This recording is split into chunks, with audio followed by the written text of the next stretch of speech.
Assalamualaikum warahmatullahi wabarakatuh. Perkenalkan, nama saya Kety Dwi Indriani dengan NIM 3519080. Di sini saya akan menjelaskan terkait dengan stigma masyarakat terhadap anak pang. Di Indonesia sendiri, anak pang itu merupakan sebuah kelompok subkultur baru yang berkembang di Indonesia. Lah, subkultur ini mengacu pada perbedaan budaya yang dimiliki oleh individu maupun kelompok terhadap budaya dominan yang berlaku di masyarakat. Jadi, kebanyakan kelompok-kelompok pang ini itu membentuk suatu kultur baru atau budaya baru di masyarakat.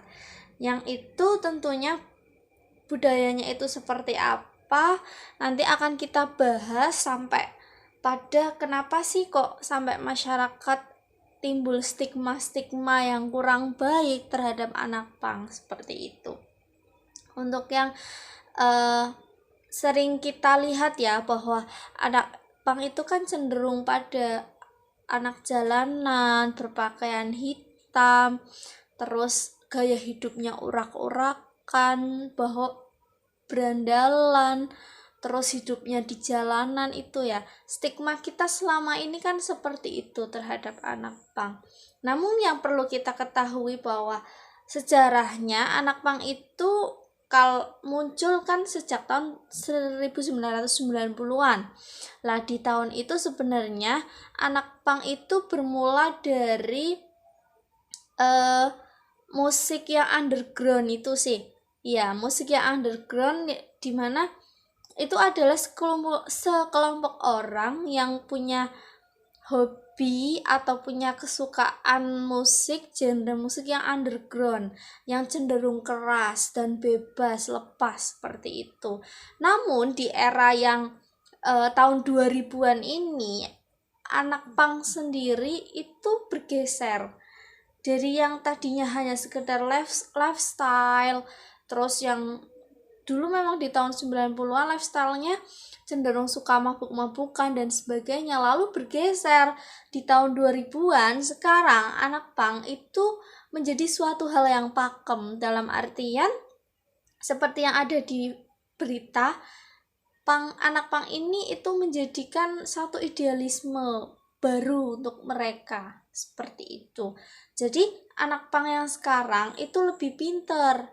Jadi tidak seperti dulu anak pang yang suka mabuk-mabukan dan sebagainya.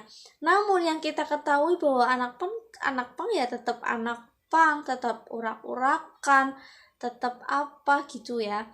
Tapi itu bukan anak pang. Anak pang yang sesungguhnya di era sekarang itu justru anak pang yang mereka produktif.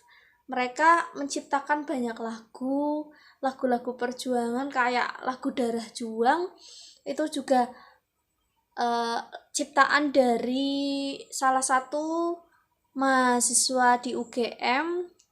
Itu juga riwayatnya dia juga anak pang dulunya gitu. Dari berbagai stigmatisasi yang datang dari masyarakat cenderung negatif terhadap kelompok pang ini, menjadikan kelompok pang itu mendapatkan nilai sosial yang tidak baik di masyarakat, bahwa mereka itu tidak bisa diterima di kalangan masyarakat kita, seperti itu.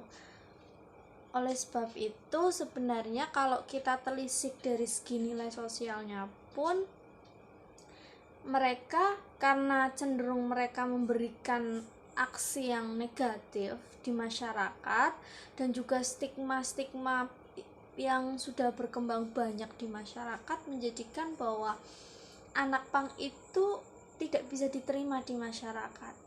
Nilai-nilai sosial dari anak pang sendiri itu menurut masyarakat itu tidak baik dan kurang diterima di masyarakat karena atas dasar stigma-stigma seperti itu.